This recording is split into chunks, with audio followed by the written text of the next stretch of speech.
Virgin love a challenge. I think what Virgin is about is taking on big conglomerates and moving into their territory and seeing if we can shake them up. You know, we've managed to do that in the music business, we've managed to do that in the aviation business, in the mobile phone business, and I think that where the people who work for Virgin get their passion from is being proud of the company they work for, being proud of the difference that Virgin's making.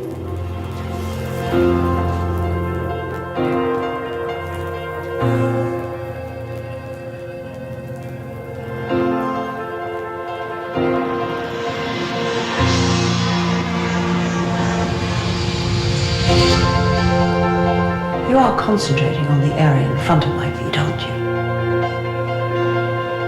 It's where I feel comfortable.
Uncommon service because we rock.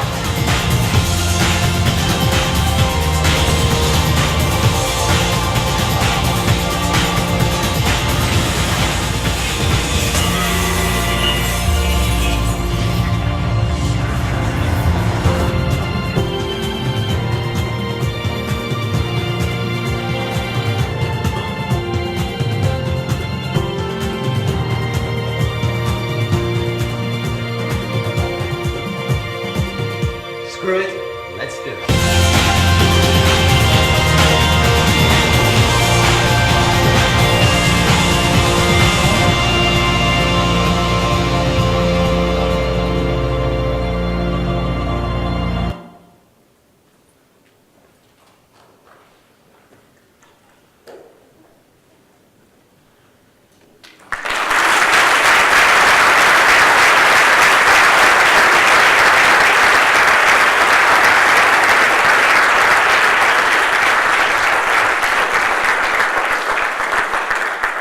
Thank you very much.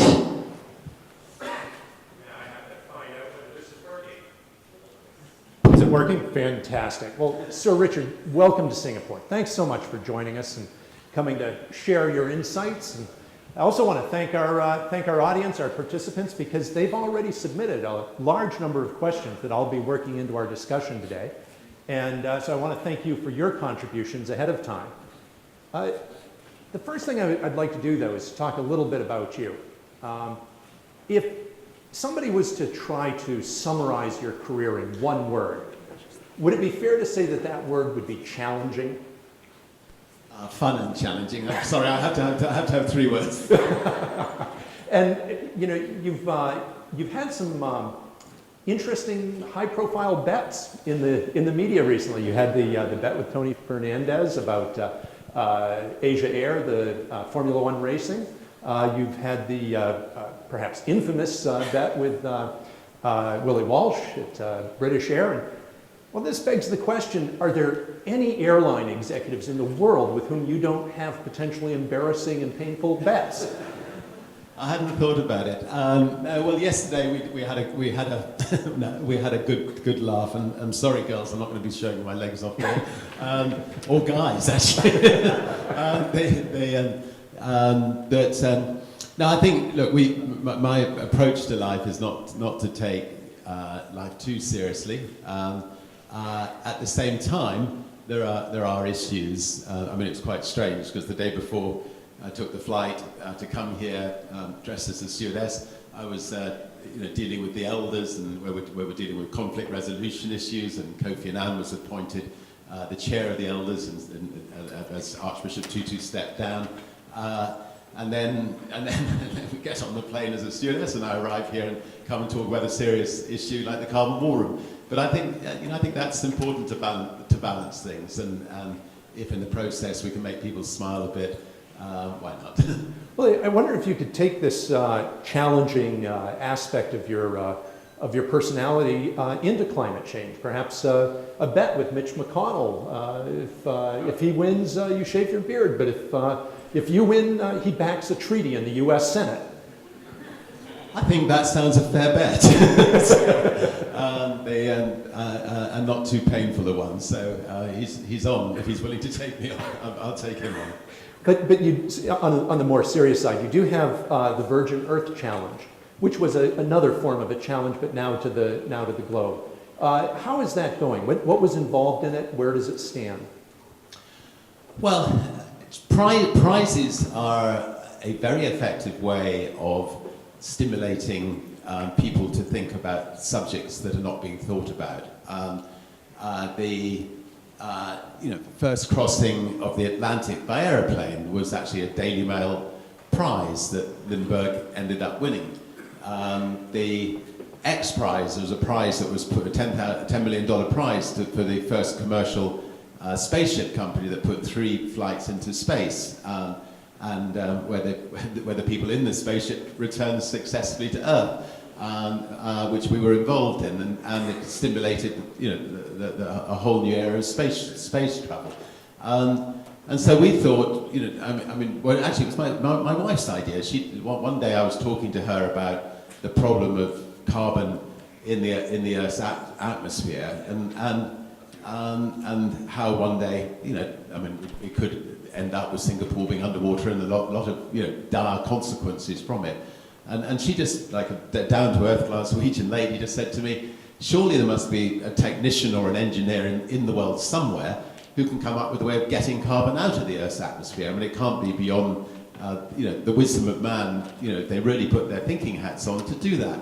And literally, the next day we put up a $25 million prize and said, if anybody can come up with an effective way of getting carbon out of the Earth's atmosphere, then we'd give them the prize. Now, if somebody succeeds at winning that prize, we can literally balance the Earth's atmosphere. If we can actually let carbon go up to heat up the world, and then take carbon out to balance the world's temperature, we can, the United Nations or somebody can decide, what is the right temperature for the world to be, which I suspect won't be far off where it is today, and keep it there for millenniums to come.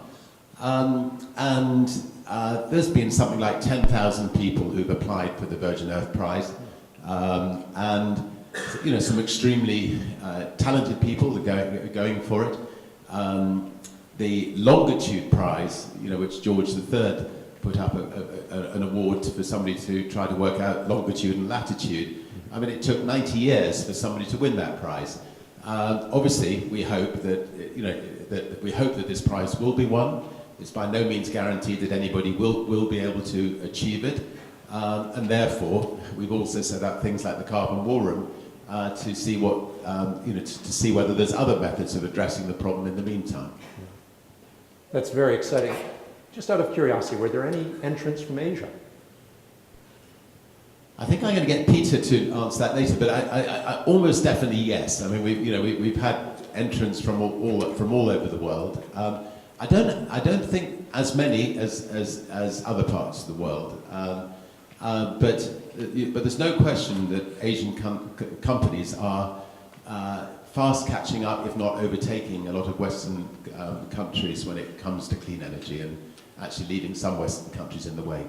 Well, there's a challenge for Asia from Richard Branson. You've had a truly remarkable career.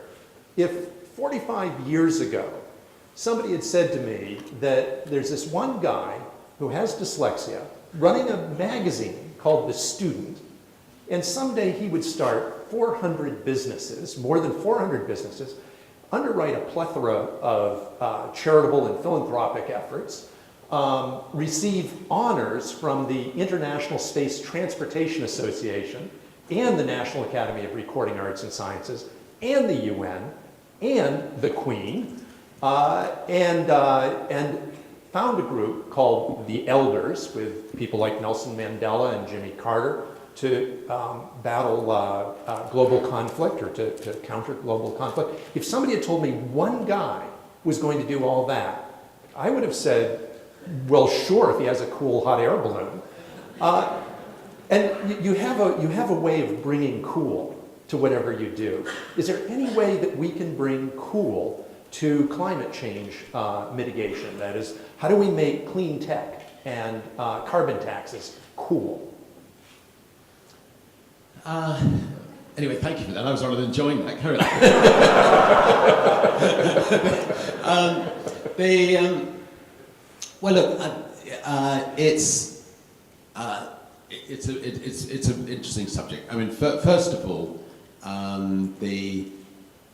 if you can see a problem in the world, if you can see a raging fire, fire engines are going to go there. Helicopters will scramble. Water will be dumped on the fire. Everybody will rally around to put a fire out. The problem with climate change is you just can't see it, and although 98% of scientists believe we have a problem, the 2% are funded by the coal industry and the oil industry, and they've got very powerful voices, so they manage to muddy the water somewhat.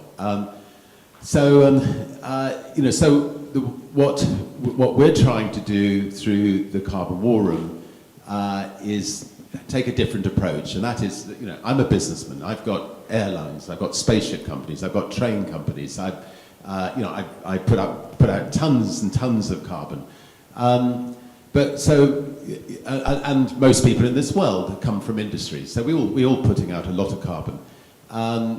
It is in our interests as business people to come up with fun, imaginative ways of reducing our carbon output without damaging our companies. And that effectively is what the Carbon War Room was set up to do. Let's help the shipping industry. Let's help the aviation industry. Let's help the cities come up with wonderful ways of actually reducing our carbon outputs by 30%, 40%, 50%, make us more competitive, and at the same time help the Earth from this carpet of carbon that's going around the Earth. Let's help mitigate that in the years to come. We've got this fantastic team of people at the Carbon War Room. It's a not-for-profit organisation. They're getting out there. They're tackling as many industries as they can afford to tackle. And I think the reason we've come to Singapore is to see if we can get other families who believe in what we're trying to do to join us. Partly because it's the right thing to do, because we don't live forever, and it'd be lovely if we could leave the world in as nice a world for our children, our grandchildren. But partly because by joining us, we can come up with imaginative ways of saving our companies money. In the aviation industry, we have a team at the Carbon War Room who are trying to come up with, work with which companies can come up with the best alternative fuels that can power our airlines that don't emit carbon, but can also be a real competitor to the dirtier fuel industry. And there are wonderful ideas out there. There's a company called Lanzatech in New Zealand that are now setting up small plants alongside aluminium plants and steel plants in China, which are then turning all the rubbish that's going up the chimneys, instead of it just going up into the Earth's atmosphere, it's recycling it, and it's coming out as jet aviation fuel. And you know, the absolute perfect recycling. And if every single aluminium plant and steel plant in the world did this, there'd be fuel for every single plane flying in the world, plus fuel left over at the end of the day. So immediately the airline business, which is the most costly element of our business, is fuel, has got a competitor to conventional jet aviation fuel, and that should bring the price down, but also it should bring the taxes down, because governments are apt to use carbon as an excuse to tax, and it should make it cheaper for people to travel. And that's just one example. If you take every single industry, there are big examples like that can make a radical difference. I mean, in the built-up industry, the Carbon War Room said to the mayor of Miami, why are you not retrofitting all the buildings in Miami? Why are they emitting all this carbon unnecessary when the people in the buildings could have fuel bills which would be 40% less? And the mayor said, well, I can't get banks to lend the money. So the Carbon War Room went to the banks and said, well, why can't you lend the money to the buildings in Miami? And they said, well, we don't have enough security. So the Carbon War Room went back to the mayor and said, well, can't we come up with an imaginative way of offering them security by maybe putting it onto the taxes of the building? So if somebody leaves the building, the banks are still comfortable that they're going to get their money back. And the mayor went, that's a good idea. And so $1 billion is now going into retrofitting buildings there. And if you can do it in one city in the world, you can do it in every city in the world, and you can reduce costs dramatically. So, the shipping industry, I could go on all day, but so what we're trying to do is, I'm a businessman, is do every sort of single Carbon War Room transaction in a entrepreneurial way that saves companies money and ultimately, hopefully, will make our world a better place to live in. That's wonderful. You mentioned space travel. You've gone from balloons and airplanes now into space flight. You've set up a company for this, Virgin Galactic. Tell us about that. What motivated setting up it seems like a rather unusual business. Yeah, it is an unusual business, but let me just try a little quick survey here, because how many people in this room, if you could afford to go to space, and if I guaranteed you a return ticket, well, almost guaranteed you a return ticket, would like to go to space? And I think that's the answer, because 90% of the world would love to become astronauts, and why shouldn't they want to become astronauts? There's nothing more captivating and enchanting and magnificent than being able to go up and look back at our beautiful Earth and have the experience of a lifetime. And there's only 500 people in the history of space travel who've managed to do that, and they've come back changed people. They've come back wanting to do wonderful things, back on Earth. And so, I talked to the Russians about going up in one of their spaceships, and they said, well, for $50 million, we'd be delighted to have you. And being an entrepreneur, I thought, well, for $50 million, maybe I'll try to build my own spaceship. And very fortunately found an absolute genius in Bert Rutan, who he came up with this idea of the spaceship basically turning into a shuttlecock as it comes back into the Earth's atmosphere, which will slow it right up. Actually, I think we have a video. Why don't I just quickly show you a short video, and then we'll come to it. Might need the lights down as well.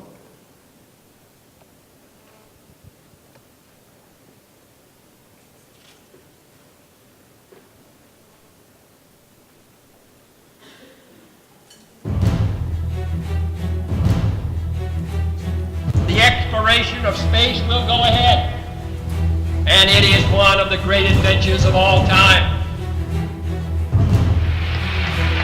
We choose to go to the moon in this decade and do the other things, not because they are easy, but because they are hard. Many years ago, the great British explorer George Mallory on Mount Everest was asked why did he want to climb it. He said because it is there. Well, space is there, and we're going to climb it.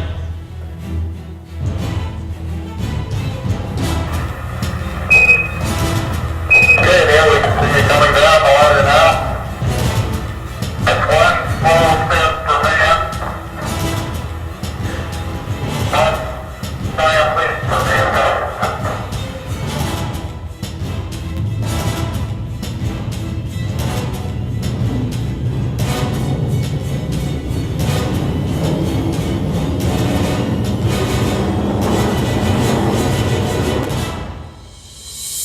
Virgin Galactic is on track to become the world's first commercial space line.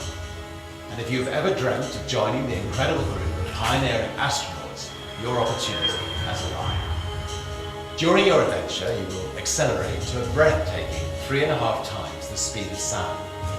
Then, in the silent tranquility of space, you will experience weightlessness and views of our beautiful planet that will change your perception of life. One of my passions or reason for wanting to fly in space is based on what these guys that do it say. And they talk about it for the rest of their lives, about wow, that was life-changing.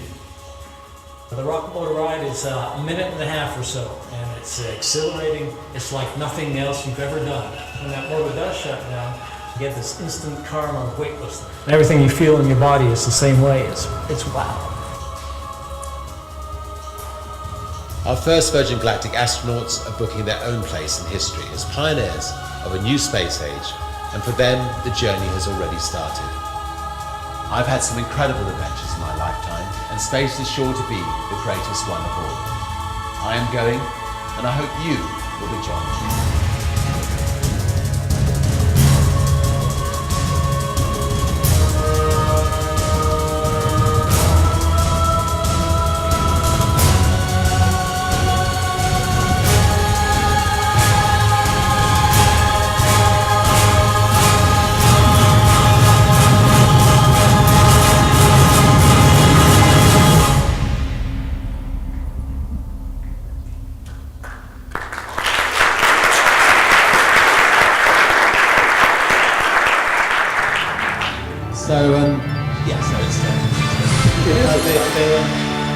Since we're at a Carbon War Room conference, per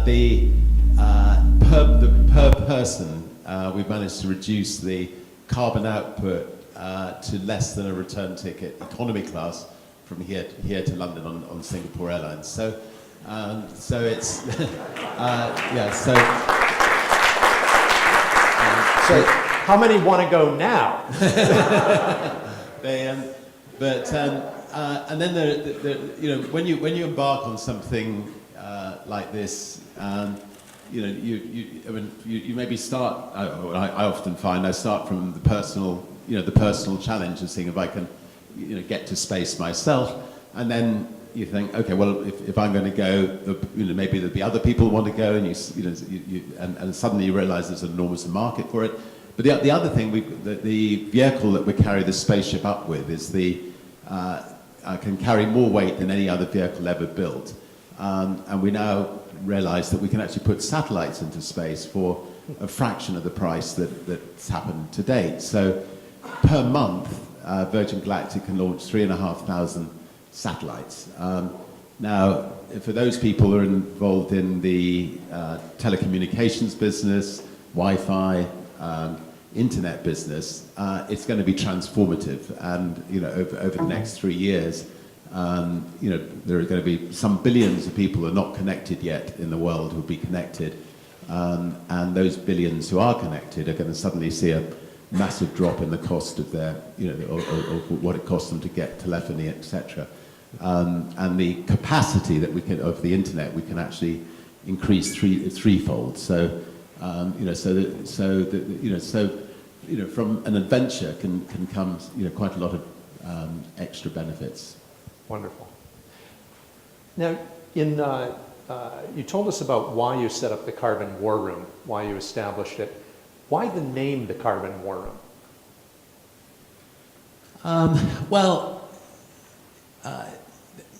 Carbon is an enemy, and I think it says exactly what it is. It's a war on carbon.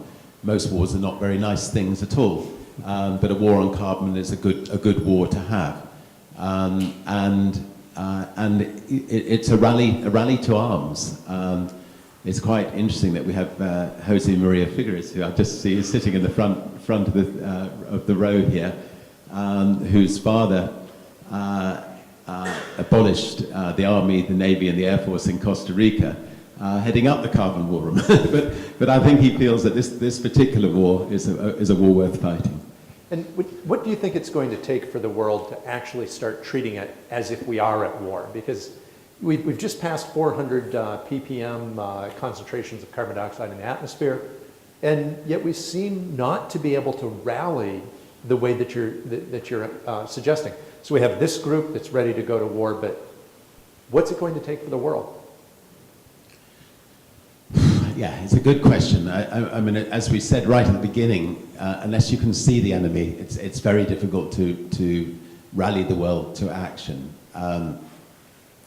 I think, I like to think that this kind of approach perhaps is a better approach than the one in the past, which is, let's punish the dirty industries, and that's the way to deal with it. I think if you can, if you can actually, yes, definitely take subsidies away from the dirty industries, because subsidies are, counterproductive and they don't actually need them in the first place.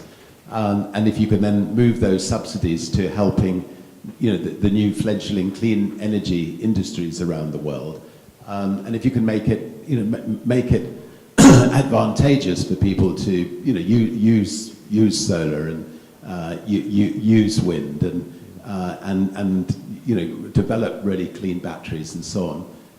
That little shift, I think, could make an enormous difference. So I think governments, by changing the playing field slightly, can make an enormous difference. And then it's just up to all of us as business leaders to use our imagination and to see how we can really get our own houses in order and save ourselves money at the same time. I live on an island. I'm going back tomorrow with poor Jose Maria straight after this conference to hold a conference of all the Caribbean island heads of state where they're pledging, and the Carbon War Room's helping them become carbon neutral. It's an exciting challenge. I mean, Aruba, they want to become carbon neutral by 2020, and the Carbon War Room, working with them, thinks that we can help them. They've got sun, they've got wind, and so if we can get more heads of state saying, let's try to get our country to be 20% carbon neutral by X date, 30% by X date, 40% by X date, saving all that money going off to the Middle East, but keeping it in the country, which actually then will help the economy of the country. That's ideally what we need to do. That's wonderful. You've come to Singapore.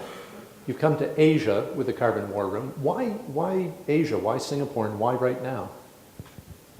Well, we have the Carbon War Room. We have wonderful people in London. We have wonderful people in Washington, and we would love to get a group of people here in Singapore working with us who believe in what we're trying to do, whose companies can benefit from what we're trying to do, and who can help us in this region.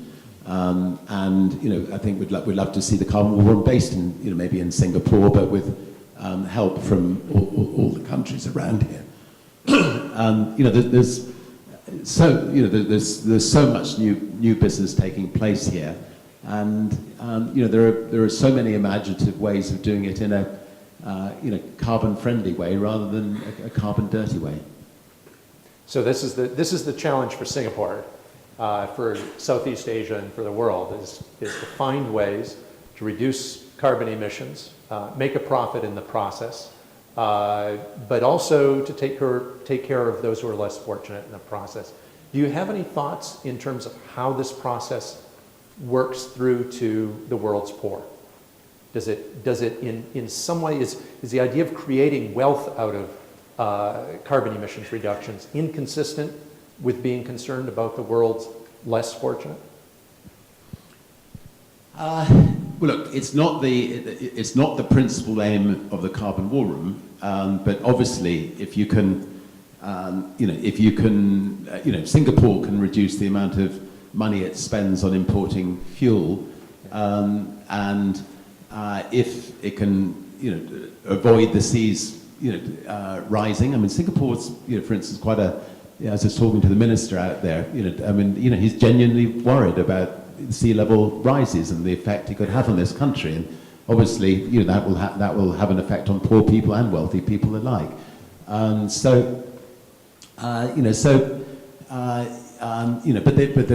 the real effects on the poor people worldwide, I mean, I think it is well reported. If global warming continues at the rate it is, it's likely that the poorer nations in the world, generally speaking, are going to suffer more than the wealthier nations. But Singapore, being an island, is one of those wealthier nations that could really suffer in the long term. Well, so what you're saying then is that there's lots of opportunities for business to reduce greenhouse gas emissions by overcoming barriers and becoming more efficient, and using better technologies, developing better technologies, and by recognizing unmet demands around the world through the marketplace. That's quite a challenge for us, and I think I can speak on behalf of my colleagues in the audience when I say thank you for bringing us together through the Carbon War Room. Thank you for visiting Singapore. You're very challenging. You're cool, and hopefully this is a venture that you'll be succeeding at. Thank you for joining us. Well, we just say we look forward to working with as many of you as possible on this challenge, and thank you for comparing, and thank you very much.